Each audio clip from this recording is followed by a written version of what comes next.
আশেপাশে দাদা নানার বয়স্ক মানুষ যারা অসহায় যারা কিনতে পারেন তারা খাবে না, এই জিনিসটা বিবেকের মধ্যে থেকে আমার আসে। আমার কাছে মনে হয় আমিও যা খাবো তারাও যেন ওই জিনিসটা হয়েছে। খুবই খুশি হয়েছি বাপ, আল্লাহর রহমত, খুবই দয়া, আল্লাহ যেন খুবই ভালো রাখি, এত ভালো হয়।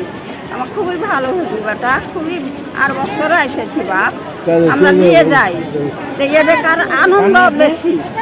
তখন বাড়ি থেকে দিয়েছে তো, এবার এখান থেকে দিলে তো খুবই ভালো লাগলো বাপ। বললাম যে আল্লাহ দিলে দিলে এখন পরিবার ছেলেপেলে নিয়ে খাবো, এটা আনন্দ। এই আনন্দ দিনটা আমার যেন সফলটা হয়। এটা সামগ্রী, মানে এটা কোনো জাকাত না, এটা কোনো দয়া না, এটা ভালোবাসা। আমার যে বেতনের একটা অংশ প্রতি বছর আমি কেটে রাখি শুধু মানুষকে, আমার এলাকার সন্তান দিতে হবে, এলাকার মানুষের দ্বারা, শুধুমাত্র মানুষের দোয়ার উদ্দেশ্যে, অন্য কোনো উদ্দেশ্য নেই। আমি সন্তান, আমার হক, তারা আমার কাছে পাওয়ার অধিকার রাখে, আমি তাদের কাছ থেকে পাওয়ার অধিকার রাখি। সেই on kind of give and take, তাদেরকে ভালোবাসা শেয়ার করি। আমি ঈদের দিন ভালো খাবো, আমার আশেপাশে দাদা নানার বয়স্ক মানুষ যারা অসহায় যারা কিনতে পারেন তারা খাবে না, এই জিনিসটা বিবেকের মধ্যে থেকে আমার আসে।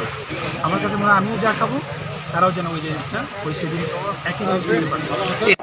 উনি আমার এবি স্কুলের ছাত্র ছিল, প্লাস ওনার বাবা আমার।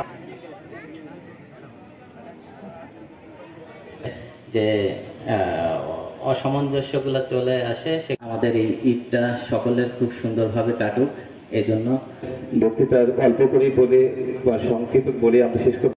সন্তানদের জন্য আপনারা শুধু দোয়া করবেন, সাহস দিবেন যে বাবা তোমরা সত্যটাকে সত্য বলতে শিখো, মিথ্যাটাকে মিথ্যা বলতে শিখো, তাহলে আর স্বৈরাচার বলে কোনো শব্দ থাকবে না।